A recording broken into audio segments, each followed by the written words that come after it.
जी dear students, कैसे हैं आप? आई होप आप सब ठीक हैं। आज हम बात करेंगे चैप्टर नंबर 7 की, इलेक्ट्रोकेमिस्ट्री। आज का हमारा टॉपिक होगा corrosion and it's prevention. Corrosion क्या होती है? कोरोजन बेसिकली कह लें कि एक स्लो एंड कंटिन्यूस प्रोसेस है जिसमें आप कह लें कि मेटल ख़त्म हो रहा होता है, ईट अवे हो रहा होता है। ईट अवे का मतलब है कि आहिस्ता आहिस्ता वो पाउडर बन रहा होता है, राइट। तो स्टूडेंट्स, अब लेट्स से दैट कि कोई सराउंडिंग मीडियम में अगर कोई धात जो है वो ख़त्म हो रही है, चाहे वो एल्यूमिनियम है या वो आयरन है या वो सिल्वर है, तो आप कह लें कि इनकी ऑक्साइड्स बनने का नाम जो है ईटिंग अवे है। यानी कि लेट्स से दैट, तो स्टूडेंट्स लेट्स से दैट हमारे पास एक ज़रा लाइट जला लें थोड़ी सी। हाँ, अब ठीक है। तो हमारे पास जो है एल्यूमिनियम है, तो अगर इसको ऑक्सीडाइज आप कर देंगे तो एल्यूमिनियम ऑक्साइड बन जाएगा। अगर आप लेट्स से दैट हमारे पास आयरन है, आयरन को भी अगर आप ऑक्सीडाइज कर देंगे Fe2O3, ठीक है, तो ये कोरोजन तो आप कह लें कि किसी हद तक ये हो ही गया, ऑक्सीडाइज तो हो गया है। लेकिन इसमें साइंसदान ये बताते हैं कि वाटर भी इम्पॉर्टेंट है। तो फिर इसमें पानी भी ऐड हो जाता है, इसके क्रिस्टल में ना पानी भी। तो रस्ट का फार्मूला है ये भी कोरोजन है आयरन की। सिल्वर है, अगर सिल्वर ऑक्सीडाइज हो गया है तो स्टूडेंट्स ये भी जो है ऑक्सीडाइज हो जाएगा और Ag2O सिल्वर ऑक्साइड बन जाएगी। तो ये धातें जो हैं जब भी ऑक्सीजन के पाले पड़ती हैं, यानी लेट्स से दैट ये एल्यूमिनियम की पतीली है, तो ये सारी आप कह लें कि एल्यूमिनियम की जो पतीली है ये ऑक्सीडाइज हो जाएगी। तो आप ये कह लें कि ये सिर्फ बाहर से ही ऑक्सीडाइज होगी। ये देखें, ये बाहर से ही हो रही है क्योंकि अंदर तक तो ऑक्सीजन जा नहीं सकता ना, अंदर से एल्यूमिनियम ही रहेगा, लेकिन बाहर से ऑक्सीडाइज होगी। ये कोरोजन हो रही है एल्यूमिनियम की। लेकिन अगर ये आपके पास यूटेंसिल है आयरन का, तो इसका मसला ये है कि इसके फ्लेक्स बन जाते हैं। जिस तरह आपने कभी कोई कील देखा हो पुराना, वो कैसे खुरदरा सा हो जाता है, या कोई दरवाज़ा देखा हो कैसे उसके फ्लेक्स बन जाते हैं, टूटे हुए कचरे से बन जाते हैं। तो आयरन की जब ऑक्सीडेशन होती है तो समझ लें कि वो सारा का सारा ही ख़राब हो जाता है, काबिल इस्तेमाल नहीं रहता। सिल्वर भी अगर लेट्स से दैट हमारे पास है तो वो भी जो है क्या हो जाता है, ऑक्सीडाइज हो जाता है, राइट। वो भी ऑक्सीडाइज हो जाता है। और ये जो सिल्वर की एक चमक होती है ना, पहले एक ब्राइटनेस सी होती है, तो वो चमक भी उसके ऑक्सीडाइज होने से क्या हो जाती है, ख़त्म हो जाती है। उसके ऑक्सीडाइज होने से सिल्वर की चमक भी क्या हो जाएगी, इस चमक के ख़त्म होने को कहते हैं टार्निशिंग, ठीक है। इस ख़त्म होने को, ये चमक होती है ना, जैसे कोई धात है, जैसे कोई छुरी है, ठीक है, तो छुरी की धार होती है जो कि चमकीली सी होती है, ठीक है। तो अब वो जो धार है वक्त के साथ साथ क्या हो जाती है, इसकी चमक। अच्छा, ये जो धात की यानी मेटल की चमक होती है इसको लस्टर कहते हैं। क्या कहते हैं? और जब ये चमक ख़त्म हो जाती है तो इस अमल को टार्निशिंग कहते हैं, क्योंकि वो ऑक्सीजन या कोई हवाई दबाव हो। जिस तरह अगर आप एक गैस है सल्फरस हाइड्राइड, सल्फ़र हाइड्राइड, ये कह लें कि हाइड्रोजन सल्फाइड गैस है, हाइड्रोजन सल्फाइड गैस है। तो हाइड्रोजन सल्फाइड गैस में अगर आप ये पतीली रख देते हैं सिल्वर की, जो कि बड़ी चमकीली सी पतीली थी, है ना, एक डब्बे में आप ये गैस डाल देते हैं, है ना, तो ये इसकी जो चमक है फ़ौरन ही ख़त्म हो जाएगी। ऐसा क्यों होगा? क्योंकि गैस ने उसकी सरफेस के साथ रिएक्शन कर लिया है, और जो चमकीला सा सिल्वर आपको जो नज़र आ रहा था वो डेफिनेटली कंपाउंड चेंज हो गया है, इसलिए इसकी चमक ख़त्म हो गई है। तो बहरहाल बात हो रही थी आपसे क्रोजन की। किसकी बात हो रही थी? तो मैं कह रहा था कि ये ईटिंग अवे है। क्रोजन क्या है? ईटिंग अवे ऑफ मेटल है। तो आपको मैं ये बता रहा था कि ऑक्सीजन आ जाता है, एल्यूमिनियम रहता है, वो एल्यूमिनियम ऑक्साइड बन जाता है। तो स्टूडेंट्स, अब अगर नेक्स्ट हम आपसे बात करेंगे कि ये जो बेसिकली क्रोजन है ये एक रिडॉक्स अमल है। रिडॉक्स केमिकल प्रोसेस है। और रिडक्स केमिकल प्रोसेस जो है वो क्या होता है, जिसमें आपको पता है कि ऑक्सीडेशन और रिडक्शन दोनों ही हो रही होती हैं एक ही वक्त में। और आप कह लें कि ये जो कोरोजन का अमल है ये हवा की मौजूदगी में और मॉइस्चर की मौजूदगी में, मॉइस्चर क्या होता है, वाटर होता है, हवा में जो नमी होती है उसको मॉइस्चर कहते हैं। तो वाटर की मौजूदगी में और एयर की मौजूदगी में जो है क्या हो रहा होता है, कोरोजन का अमल हो रहा होता है। और किसकी कोरोजन होती है अमूमन? अब प्लास्टिक की कोरोजन नहीं होती, ठीक है, हमेशा मेटल्स की ही कोरोजन होती है। अगर आप प्लास्टिक की करा रहे हैं कोरोजन तो आप बहुत ज़हीन है, माशाल्लाह, अल्लाह आपको अल्लाह आपको और ज़ानत नसीब करे। तो आप ये बस लफ्ज़ों को गौर करने की ज़रूरत होती है। तो ज़्यादा जो कॉमन एग्जांपल है कोरोजन की जो हमारी डेली लाइफ में जो है वो आती है, उसको हम कहते हैं रस्टिंग। क्या कहते हैं उसको? रस्टिंग कहते हैं। और रस्टिंग जो है आप कह लें कि एक आम मिसाल है कोरोजन की, बोर्ड में एमसीक्यू भी आ सकता है कि रस्टिंग जो है वो कौन सी कोरोजन की एग्जांपल है, तो आपने कहना है कॉमन एग्जांपल है कोरोजन की। फिर डेफिनेटली अब टॉपिक आ गया रस्टिंग ऑफ आयरन। अब आयरन की रस्टिंग जो है वो कैसे होती है, तो आप याद रखो कि जो जर्नल टर्म है कोरोजन की, आयरन की जो कोरोजन की एक आम सी जो लफ्ज़ है उसको हम रस्टिंग कहते हैं, ठीक है। उर्दू में क्या कहते हैं इसको? जंग लग जाता है, ठीक है। एक लग जाता है रंग, एक है जंग, रंग और जंग में फ़र्क है। तो अभी जंग आपने देखा होगा अमूमन दरवाज़ों को, वॉशरूम के दरवाज़ों को ज़्यादा लगता है क्योंकि वहाँ पे हवा भी होती है वॉशरूम में अब हवा होती है, और इसके अलावा वॉशरूम में जो है वो हवा मॉइस्चर भी बहुत होता है क्योंकि पानी चल रहा होता है, तो दोनों चीज़ें बड़ी खूबसूरती से अवेलेबल होती हैं। तो अगर आपने लोहे का दरवाजे का इंतखाब किया है तो फिर समझ लें आपका पैसा पानी में जा रहा है। जितना नलके का पानी निकल रहा है टब में जा रहा है, ऐसे दरवाज़ा भी पानी में जा रहा है। आपने अगर वो 10,000 का ख़रीदा था तो माशाल्लाह कोई 2 साल बाद ही उसका रेट 2,000 भी नहीं रहेगा क्योंकि उसको जंग लग चुका होगा। तो फिर आप ये सोचते होंगे कि दरवाजे को जंग से बचाया कैसे जाए, तो वो मैंने आपको अगली वीडियो बना दी है, प्रिवेंशन ऑफ कोरोजन, यानी कि कोरोजन को प्रिवेंट करना, यानी रोका कैसे जा सकता है। तो बहरहाल अभी फ़िलहाल बात करेंगे आज की क्लास में रस्टिंग की। तो रस्टिंग जो है एक इम्पॉर्टेंट कंडीशन है for rusting is moist air होती है, एक हवा अगर नमदार हो तो फिर तो समझ लें सोने पे सुहागे वाली बात है। So there will be no rusting in water vapours free of air और एयर फ्री ऑफ वाटर। अगर हवा हो पानी ना हो तब भी रस्टिंग नहीं होगी, अगर पानी हो हवा ना हो तब भी रस्टिंग नहीं होगी। इसका एक्सपेरिमेंट आप ऐसे कर सकते हैं कि आप एक गिलास लें शीशे का, उसमें कुछ आप वो रख दें नेल्स। तो स्टूडेंट्स ये देखें, हमने अब ग्लास में आपके सामने डाल दिए हैं कील, राइट। अब इसको आप पानी से भर दें,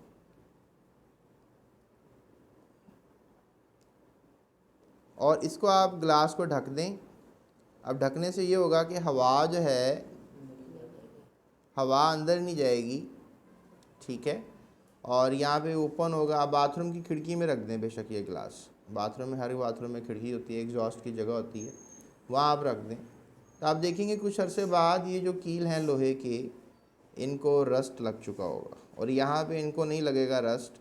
आप बेशक 1 हफ़्ते का एक्सपेरिमेंट ये करें और फिर उसकी वीडियो बनाकर इसी वीडियो की डिस्क्रिप्शन में लिंक दें, तो आपकी एक्सपेरिमेंट को लोग देखेंगे, ठीक है। तो ये मैं आपको बात बता रहा हूँ। Is that easy? तो यहाँ से क्या साबित हुआ कि हवा ज़रूरी है रस्टिंग के लिए।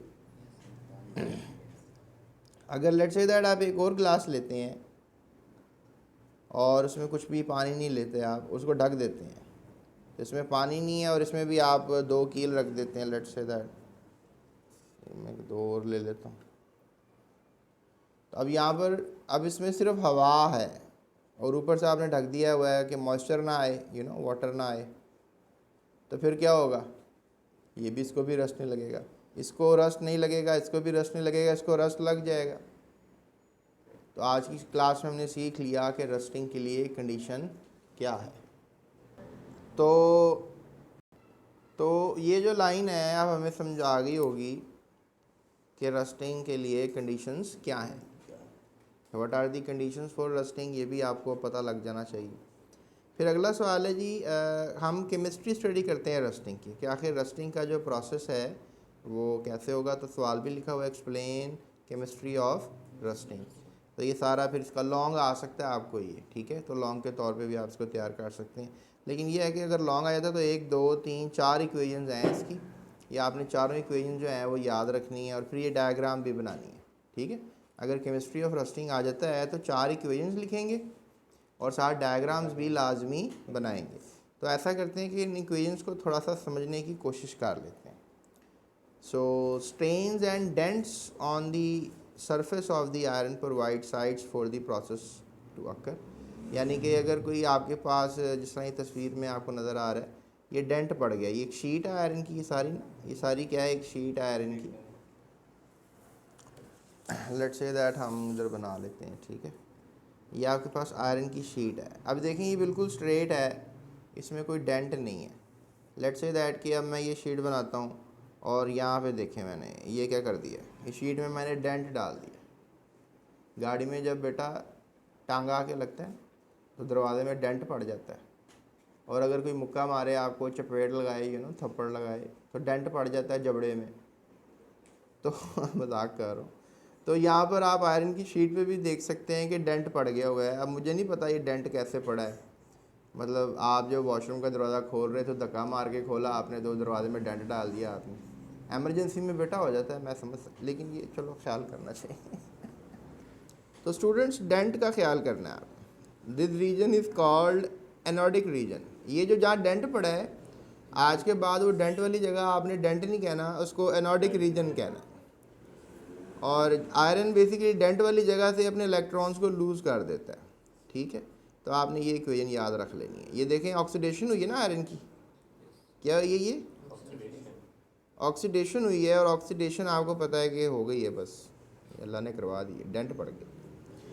तो उसके बाद डियर स्टूडेंट्स अगला आपने जो बात याद रखनी है वो ये है कि जब ये इलेक्ट्रॉन चला जाता है, मतलब आपको पता है 2 आयरन के एटम्स में से इलेक्ट्रॉन निकले, 4 निकले ना टोटल, तो ये डैमेज कर देता है ऑब्जेक्ट को।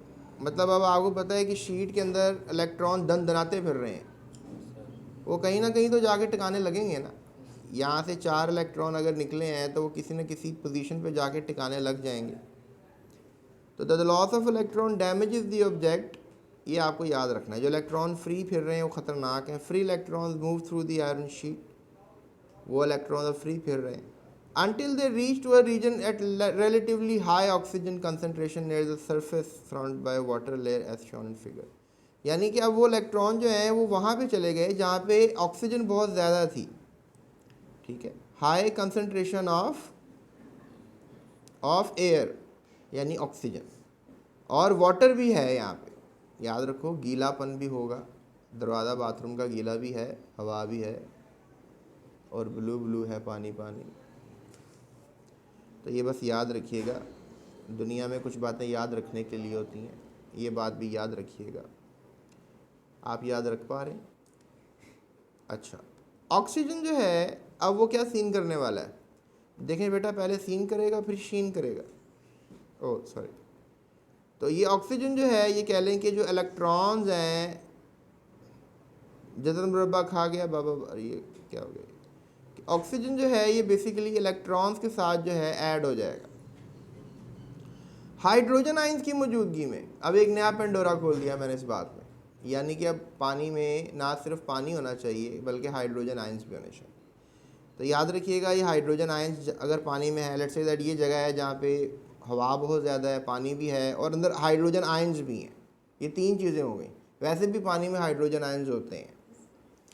तो अब वो हाइड्रोजन आयंस क्या करेंगे, इलेक्ट्रॉन्स ले लेंगे। वो ये इलेक्ट्रॉन्स कौन से इलेक्ट्रॉन्स हैं, ये जो आयरन से निकले थे, दंदनाते फिर रहे थे 4 इलेक्ट्रॉन, ये वो इलेक्ट्रॉन अब हाइड्रोजन आयन रिसीव करेगा और ऊपर हवा के ऑक्सीजन से रिएक्शन करके पानी बन जाएगा। अब यहाँ पे आयरन इलेक्ट्रॉन लूज़ करके बैठा हुआ है, जैसे उसकी दौलत कोई लेकर गया चला गया हो। अब बेचारा सोच रहा है भाई मैं अब एटम नहीं रहा, मैं आयन बन गया हूँ। और आपने चैप्टर नंबर 1 में पढ़ा था कि आयन ज़्यादा रिएक्टिव होते हैं कंपेयर टू एटम्स। तो अब ये अब आयन तो नहीं रहेगा ना, स्टेबल करेगा ना खुद को, इसको भी तो इलेक्ट्रॉन्स चाहिए ना। पहले तो इलेक्ट्रॉन थे, वो बेचारे लूज़ कर गया। तो ये केमिकल रिएक्टिविटी है भाई। तो यहाँ से ये पानी बन गया। ये इक्वेशन दूसरी भी अब याद रखनी है। अब अगली बात जो मैं करूँगा, हाइड्रोजन आयंस कहाँ से आए, ये समझ लें कि आप कार्बोनिक एसिड की वजह से आए।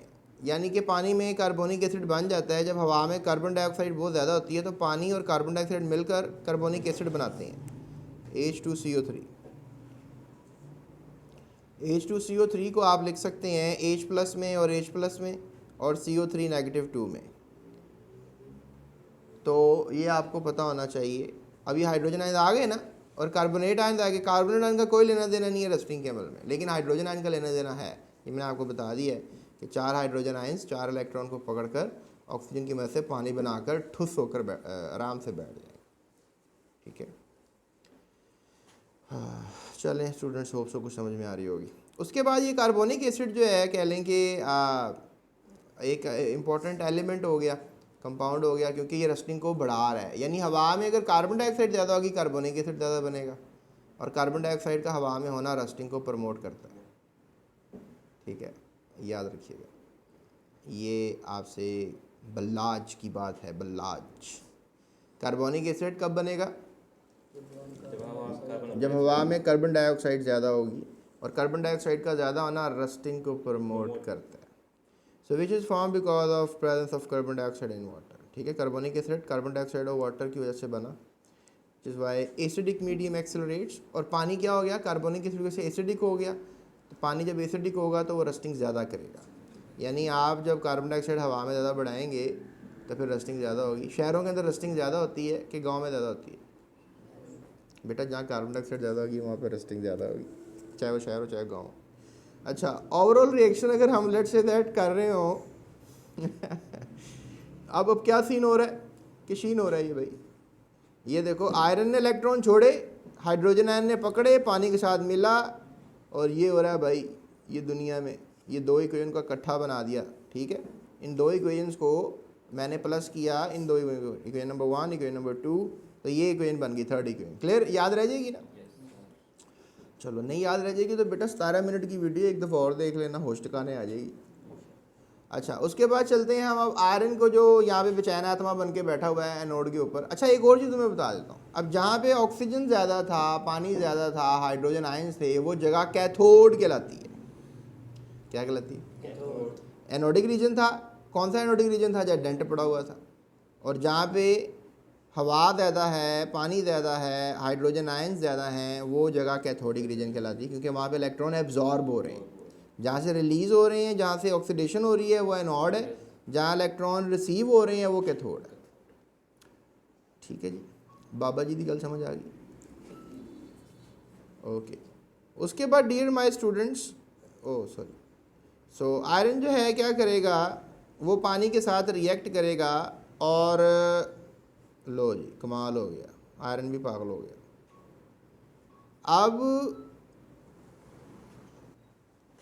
तो यहाँ पे आयरन जो है वो ऑक्सीजन की मौजूदगी में, पानी की मौजूदगी में ये बना देगा। ये है रस्ट सॉलिड, ये जंग। आप जब हाथ लगाते हैं शीट को तो आपके हाथ में कुछ ऑरेंज आ जाता है। तो और इस अमल से भी हाइड्रोजन आयंस बढ़ते हैं, यानी रिलीज़ हो रहे हैं।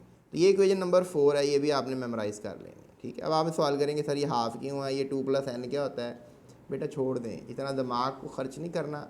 अल्लाह ताला ने छोटा सा दिमाग दिया है, इसको सेव करके रखें, बस इसको ऐसे लिख लेना आपने। ठीक है, आप जब BSc लेवल पे आएंगे फिर आपको बताएंगे यहाँ पर क्या हो रहा है, क्योंकि अभी आपका नॉलेज बैकग्राउंड भी बड़ा कम है, तो मैं आपको क्या बात करूँ। मेरी बात को आपने टेंशन में नहीं लेना। ठीक है, चलें आखिरी बात करें अब आपसे। हम पढ़ क्या रहे हैं? हाँ जी, केमिस्ट्री ऑफ रस्टिंग पढ़ रहे हैं। मुबारक हो, आपको टॉपिक ही नहीं पता हम पढ़ क्या रहे हैं। अच्छा, the rust layer of iron is porous. Porous का मतलब है सुराखदार होती है, यानी अंदर तक सुराख हो जाते हैं। जिस तरह ये अब देखें, ये पोर होता जा रहा है ना अंदर। And does not prevent further corrosion, यानी कि अब फ्लेक्स बन बन के बाहर आ गए, रस्ट के ढेर लग गया है यहाँ पे, तो बस ये सीन हो रहा होता है। So this rusting continues until the whole piece of iron sheet is eaten away. ये सारा जब तक रस्ट नहीं हो जाता ये चलता रहेगा, सेल बनता रहेगा। सो स्टूडेंट्स, ये था हमारा आज का लेक्चर जिसमें हमने सीखा कि रस्टिंग ऑफ आयरन की केमिस्ट्री क्या है। ठीक है, नेक्स्ट लेक्चर में आपको बताएंगे कि प्रिवेंशन क्या है करोजन की। ठीक है, और एक छोटे से पैराग्राफ में यहाँ पर ये बात की जाती है कि क्या एल्यूमिनियम भी रस्ट करते हैं, तो द आंसर इज नो। सिर्फ आयरन ही रस्ट करता है, एल्यूमिनियम कोरोड करता है। रस्टिंग कलर सिर्फ आयरन की करोजन के लिए है। तो आपने ये नहीं कहना कि एल्यूमिनियम की करोजन है, सिल्वर की करोजन है, तो बेटा आपसे बड़ा कोई ज़हीन आदमी नहीं होगा अगर आप ये बात कर रहे हैं। तो लिहाजा आपने सिर्फ याद रखना है कि रस्टिंग किसकी होती है, आयरन। हाँ, तो बेटा आपने नहाने जाना था आज। अच्छा, ये बच्चे भी देख रहे हैं, क्या पता इन्होंने भी नहाना हो। So rust refers only to the iron and steel corrosion. Very hard material aluminium oxide protects the aluminium from further corrosion. वो मैंने आपको शुरू में जो बताई थी ना, ये वाली कहानी, बाबा जी आपको बहुत सी बातें बता रहे होते हैं, आप याद नहीं रखते। ये देखें, ये वाली बात मैंने आपको बताई थी। ठीक है, साइकिल के हैंडल जैसा मुंह है। चले, थोड़ा सा ज़रा मजाक करने को दिल कर रहा है। परेशान नहीं होना आपने, आप परेशान मत हो, बस सब्सक्राइब करें, आप परेशान नहीं होना आप। Oh sorry. तो स्टूडेंट्स, अगली बात मैं आपसे ये करूँगा कि in comparison to that iron corrodes, इसके रेड फ्लेक्स हो जाते हैं, जिस तरह वो जो रस्ट के जो टेरियाँ नहीं लगती, टेरियाँ, यू नो टेरियाँ, कुछ टेरियाँ थे कुछ मेरी हैं। So this is the terry, I am not talking about गडेरी, दिस इज टेरी। तो ये रेड फ्लेक्स होते हैं, क्या कहते हैं इसको आप? Red flex. लकड़ के आलू जैसा मुंह है बेटा। So unlike aluminium oxide is expanding and flaking of rust exposes new metal surface for further rusting. यानी कि जब एल्यूमिनियम जो है ऊपर से रस्ट हो जाता है, ठीक है ना, ये देखो ऊपर से रस्ट हो गया ना, है ना, एल्यूमिनियम ऊपर से, शर्म आनी चाहिए आप लोगों को, एल्यूमिनियम रस्ट होता ही नहीं है, शर्म आनी चाहिए, शर्म। एल्यूमिनियम क्या होता है? करोड़ होता है। बेटा आप सुन रहे हैं, मैं आपको नहीं कह रहा, ये बच्चे सामने बैठे हैं, मैं इनको कह रहा हूँ, आपने टेंशन लेनी। अच्छा, तो ये जो है एल्यूमिनियम मजीद नीचे से करोड़ नहीं होगा, जब ऊपर से करोड़ हो जाता है तो ये एल्यूमिनियम नीचे से करोड़ नहीं होगा। बस इन्नी जी गल तुहानू दसनी सी इस पैराग्राफ दी मैं। इतनी सी बात मैंने आपको बतानी थी। I want to this kind of sharing from this paragraph. So students, that's it, thank you so much. Hope so आपको जीएस एकेडमी यूट्यूब चैनल का ये लेक्चर ज़रूर पसंद आया होगा। इफ़ येस तो अभी लाइक कीजिएगा, इफ़ नो तो फिर भी लाइक कीजिएगा। इसके अलावा कमेंट कीजिएगा। इसके अलावा डिस्क्रिप्शन में सारी वीडियोज़ हैं, मज़ीद पूरी बुक की आप वो देख सकते हैं totally free of cost. Notes download कर सकते हैं टोटली फ्री ऑफ कॉस्ट। दुआ दे सकते हैं टोटली फ्री ऑफ कॉस्ट। हंसते खेलते रहें, मुस्कुराते रहें, आपके जबड़े बड़े होते रहें। चलिए, that's it, thank you so much.